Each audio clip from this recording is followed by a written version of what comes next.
शिष्यवृत्ती परीक्षा पूर्वतयारी विषय मराठी उपघटक समानार्थी शब्द भाग 2 निर्मिती भाऊसाहेब पवार. शब्द क्रमांक 1 उपवन या शब्दाचे समानार्थी शब्द बगीचा, बाग, उद्यान आणि वाटिका. शब्द क्रमांक 2 आनंद या शब्दाचे समानार्थी शब्द हर्ष, मोद, तोष आणि आमोद. निरूप या शब्दाचे समानार्थी शब्द राजा, भूपती, नरेश आणि महीपती. भुंगा या शब्दाचे समानार्थी शब्द भ्रमर, भृंग, अली आणि मिलिंद. धन या शब्दाचे समानार्थी शब्द पैसा, संपत्ती, द्रव्य आणि संपदा. मार्ग या शब्दाचे समानार्थी शब्द रस्ता, वाट, पथ आणि सडक. मानव या शब्दाचे समानार्थी शब्द मनुष्य, माणूस,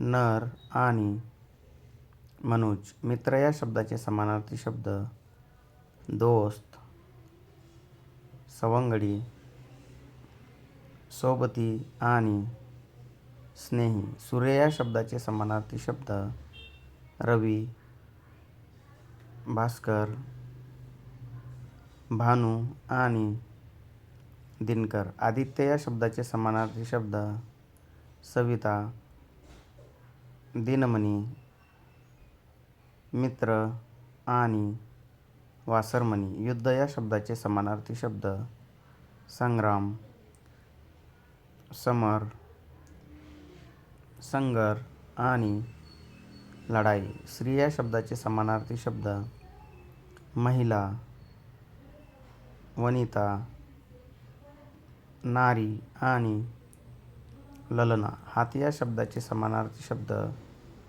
कर, हस्त, पाणी आणि भुजा. आठवण या शब्दाचे समानार्थी शब्द ध्यान, स्मरण, स्मृती आणि धारणा. अतिथी या शब्दाचे समानार्थी शब्द पाहुणा, अभ्यागत, सोयरा आणि पातस्थ. अतिरेक या शब्दाचे समानार्थी शब्द बेसुमार, कळस,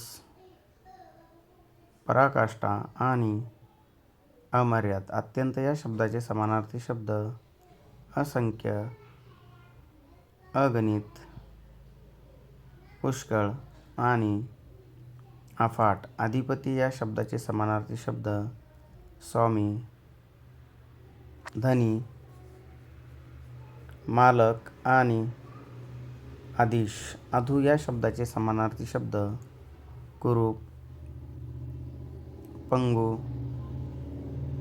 अपंग आणि व्यंग असलेला. वनराज या शब्दाचे समानार्थी शब्द सिंह, केसरी, पंचानन आणि मृगराज. विहार या शब्दाचे समानार्थी शब्द खेळणे, क्रीडा, सहल आणि भ्रमण. विध्वंस या शब्दाचे समानार्थी शब्द नाश, मोडतोड, संहार आणि नष्ट. विनम्र या शब्दाचे समानार्थी शब्द विनीत, लीन, विनयशील आणि शक्ती या शब्दाचे समानार्थी शब्द बळ, जोर, सामर्थ्य आणि ताकद. शरीर या शब्दाचे समानार्थी शब्द देह, तनू, काया आणि